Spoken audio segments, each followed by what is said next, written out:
Uptown Swing, level 2, Charleston. The week in which we did 20s Charleston. Wait, you I'm all did Bryce, great. and That's you're Bryce, Stacia. and I'm Stacia. Can't forget.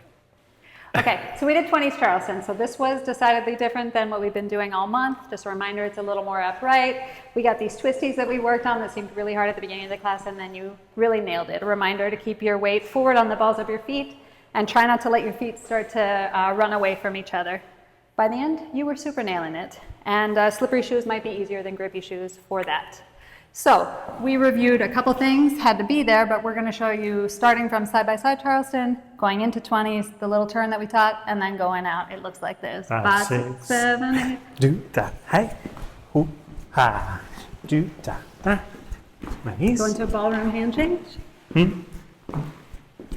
The Turn. Hoo. Continue down the line. Ha, hoo. Catch. 5. That exit is on the 5. Ha, ha. And that's what we did. We did. Yeah. Yeah.